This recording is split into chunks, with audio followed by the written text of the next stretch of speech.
আসসালামু আলাইকুম সম্মানিত ভিউয়ার্স, আজকে আসলাম আমার এক চাচা এখানে কিছু আমাদের এই অঞ্চলে ক্ষীরা বলে যেটাকে, সেই ক্ষীরা রোপণ করেছিল। তো দেখেন সেই যার থেকে ক্ষীরার বিচিগুলা এনেছিল, তো ক্ষীরার বিচিগুলা দিয়েছে আপনার নষ্ট কিছু বিচি দিয়েছে। তো এই বিধায় দেখা যায় কিছু চারা জ্বালিয়েছে, আবার কিছুটা আপনার হয় ডাইরেক্ট হয়ই নাই। আমি দেখাচ্ছি আপনাদেরকে। এই যে দেখেন এখন আবার কি করছে, এই দেখেন আবার আস্তে আস্তে করে কিন্তু আবার এই দেখেন এই বিচুগুলা কিন্তু আবার রোপণ করা হচ্ছে। দেখেন আবার রোপণ করা হচ্ছে বিচুগুলা। এই হচ্ছে আমার যেই চাচা বললাম, এই যে দেখেন এই চাচা কিন্তু এই যে ক্ষীরা ক্ষেত, আমাদের এই অঞ্চলে ক্ষীরা বলে এটাকে।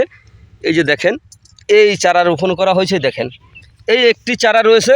তা এই সিরিয়ালের মধ্যে কিন্তু আর চারা নাই, আর একটা চারাও নাই। তারপরে সিরিয়ালটা দেখাই, দেখেন এই এখানে একটি চারা, এই মাঝখানে একটা কিন্তু ঘ্যাপ গেছে, তারপরে একটা দেখা যায়, তারপরে ওই যে পাশে আরেকটা দেখা যায়, আর একেবারে ওই কর্নারে কিন্তু একটা দেখা যাচ্ছে।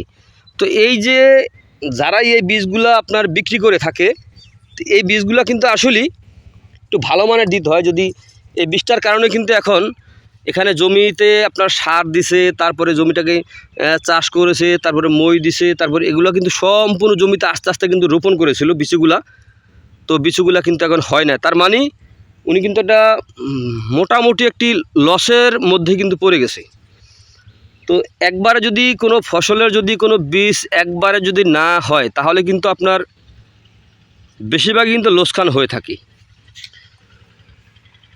তো এই এখানে যেই ক্ষীরার যেই বিচি রোপণ করেছিল, আসলেই যিনি এই বিচিগুলা বিক্রি করেছে উনি আসলেই মানুষের কাতারে পড়ে নাই। দেখেন এই যে এখন আবার এগুলো আনছে, এই দেখেন এই বিচিগুলো কিন্তু এখন আনছে। এগুলো হয়তো যদি জ্বালায় কিনা তা একমাত্র আল্লাহ পাকই জানে।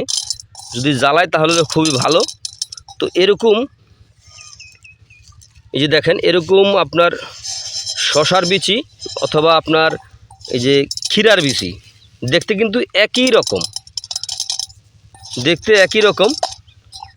এই দেখেন এগুলো হচ্ছে বিচি আবার নতুন করে আবার রোপণ করতেছে, এই জমিটার ভিতরে আবার রোপণ করতেছে।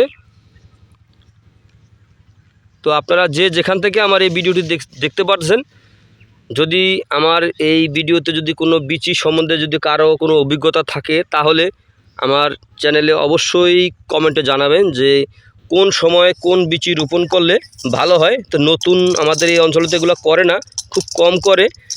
তো আপনারা অবশ্যই আমার কমেন্ট বক্সে লিখবেন। তো সকলে ভালো থাকবেন, সুস্থ থাকবেন। আল্লাহ হাফিজ।